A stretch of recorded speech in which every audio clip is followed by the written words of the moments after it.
Anybody who says you can't judge a book by its cover, okay, well, actually, they're right.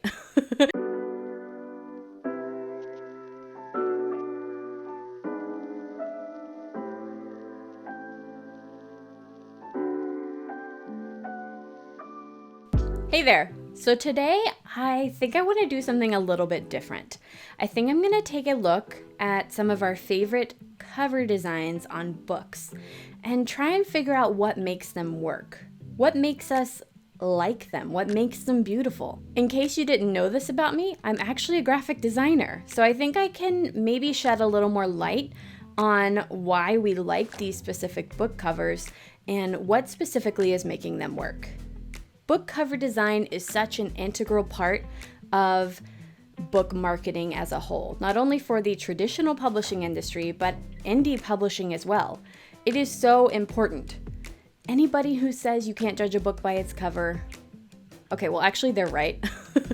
But people are going to judge a book by its cover. So why not set your book up for success from the start? What better way to do this analysis than to take a gorgeous traditional book cover and break it down? So I want to show you how even beautiful book covers can look bad if the wrong techniques are applied. And to start us off with this little series, I think we should take a look at what I consider probably the most gorgeous book that was released this past year, House of Earth and Blood by Sarah J. Maas, also known as Crescent City. There's a little bit of confusion with the title, which we'll get into when we look at it specifically. Just look at how gorgeous this cover is. I am definitely a sucker for a beautiful cover. And even if I didn't like Sarah J. Maas, I probably would have bought this one for the cover art alone. But let's just go ahead and dive in. I'm going to be doing a live screen share as I pull this cover into Photoshop, and we're going to deconstruct this thing to see if we can maybe make it look bad. So we have pulled up the full cover for House of Earth and Blood here, and I've pulled it into Photoshop so that I can play around with it. We can figure out what specifically makes this cover work and maybe adjust it to make a version that doesn't look so great, so you can see what elements would really, negatively impact a cover this beautiful. Can we even make something this beautiful look bad? Okay, so first of all, what's working for this cover? The cover art itself is absolutely gorgeous. I feel like it's beautiful standalone art that could function on its own in every capacity. It's by an artist called Carlos Quevedo, and I will link his DeviantArt in the descriptions in case you want to check out some of his other stuff, but it's absolutely gorgeous. And it's kind of interesting to look at the original artwork, so I'm going to pull that up here. You can see like the colors are totally different. We have a lot of stuff going on in terms of the color palette, and it's a much more vibrant piece. And this is actually included in the hardback version of the book. If you open it up on the inside of the hardcover, they have the full original artwork and its original coloring in there. But you can definitely see why they took it down and did this really gorgeous kind of monotone red and black on the highlights and shadows. It just really makes it pop and draws your eye in. Everything is so cohesive on this cover.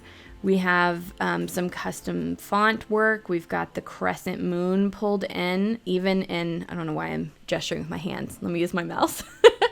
Even in the fonts here, we're using the crescent moon to draw that in. And we've got this gorgeous gold crescent moon in the center that really kind of brings your eye, draws your eye to the center right at our main character's face there in the very center. So my only gripe with this cover is that if you just look at this off the bat, it looks like the title of the book is Crescent City, and maybe a subtitle of House of Earth and Blood.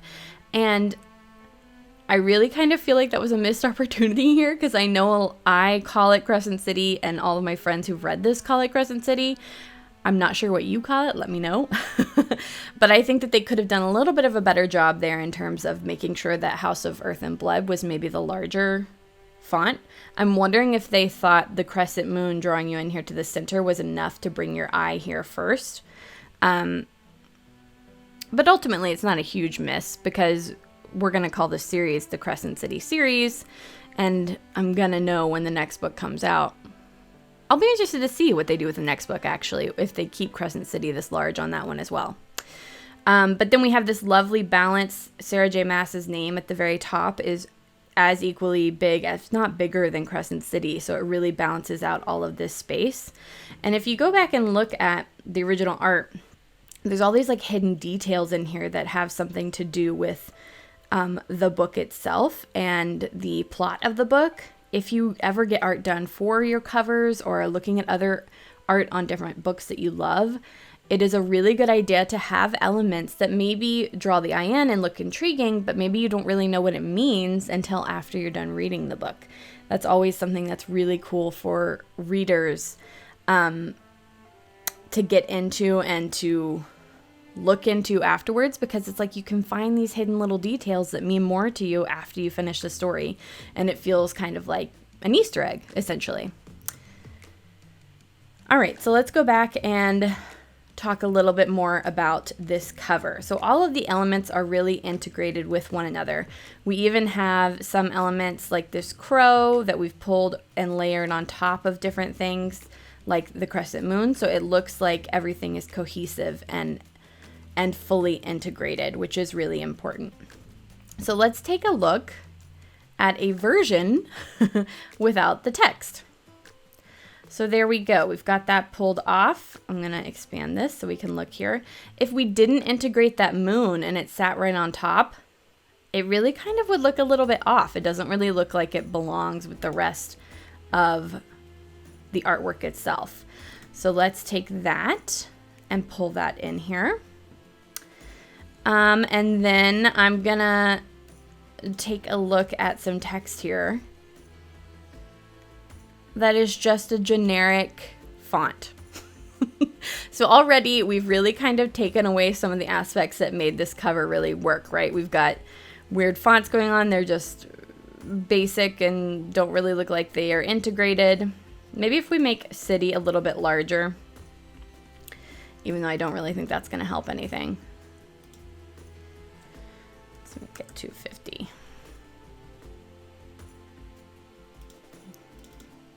$300.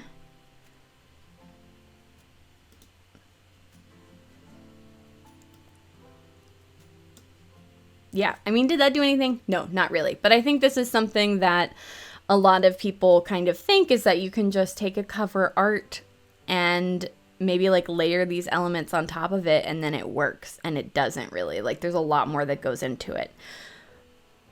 So Sarah J. Maas's name is really tiny up here. We've got all this like empty space. It's not really working. We've got House of Earth and Blood still here on the side, but we have it in white. But all of these elements just kind of don't feel like they go together. So what would happen if we took these elements and maybe we're using the same fonts and everything that they used on the original, but we put it on the original art without editing the art? What would that look like? What if they hadn't done a monotone? So here we've got the original artwork going on. We're going to layer on those original titles in the exact same spots. So this would be what the cover looked like if they just used the original artwork without any additional editing. Now, it's not horrible. I mean, like, I have seen worse, because I think the placement and the balance of the fonts and everything are really well done in terms of like the cover size. However, it's really kind of hard to see your text. So it's really important. What they did with the cover art overall in terms of like bringing it down into a monotone was so intensely powerful. It just changes the entire vibe of that work of art and really draws your eye to all the important elements of what you're trying to get across with the cover itself. I just like want to sit here and look at it. Okay. So let's go back to our horrible cover design.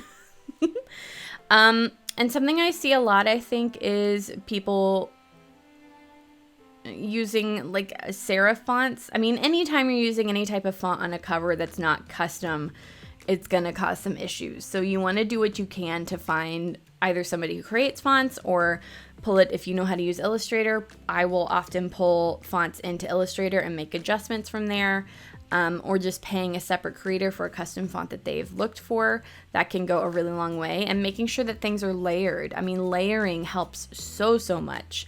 But let's see if, I think using a serif font is often really common for book covers, especially like YA, but it doesn't really work. So we're gonna go with something really basic, Baskerville. Just so you can see how truly horrible this can get. Ooh, lordy. Okay. Now we're getting real bad. All right, so now I've changed our main fonts to a serif font, which means they've got the little doohickeys on the ends. And this is looking really generic and unprofessional at this point, even with the gorgeous artwork behind it.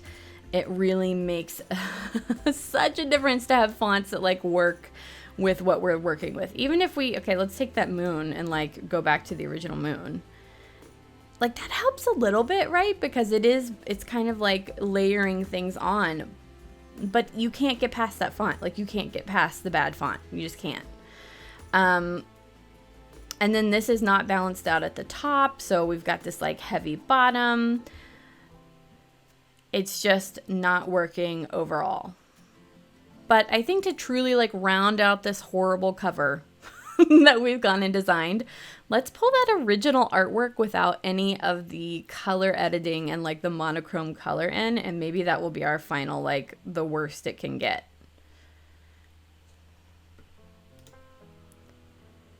Oh boy. Okay. So this looks pretty darn horrible, right? It looks like I just pulled in a photo that, granted, gorgeous artwork, but we've like layered on some basic font work. It's not well balanced. We've got different fonts hopping around in here. Let's add the moon. Oh, that's not the right moon. Here we go. We'll pull the moon in there just to give it something, right? Yeah, okay, so things aren't balanced. We've got different fonts happening. We've got this moon that just kind of exists there, like layered on top. Let's give the moon a little shadow. Maybe we're trying. Maybe we're trying to make it work.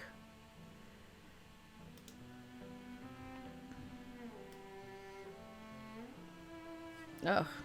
This like pains me to do this. Why did I agree to do this series? So yeah. I mean, what else can I say? It looks bad. Maybe if we brought in the New York Times bestseller bit on top. Nope. It's still horrible. Still horrible. Even if we move this down and center. Oof. Okay. So there you have it. There's our horrible cover. We took an absolutely gorgeous cover. We stripped all of the custom formatting, took away custom text and font, and all of the elements are still there. They're just presented horribly. So what do you think? I'll save this and we can have them side by side and take a look. I'm pretty disgusted. How about you? All right, so there you have it, a full cover redesign. What do you think of the edits that I made? I'll put them up right here, the original side by side with my redesign. Do you think it is bad enough to be considered a bad cover? Is that even possible with a cover that starts that beautiful? I don't know. Let me know how you feel about this series. If you enjoyed it and want to get to know more about what makes good cover design, I'm gonna keep it going. As always, if you liked this video and you want to see more of it, make sure you hit that like and subscribe button so you can stay up to date on all the new content that I'm putting out. I'm going to be dipping my toe into a lot of different subjects on this channel, and I really want to know what you guys like and what you want to see more of. So let me know in the comments below. And as always, I am so thankful that you watched. I hope to see you guys next time. Bye!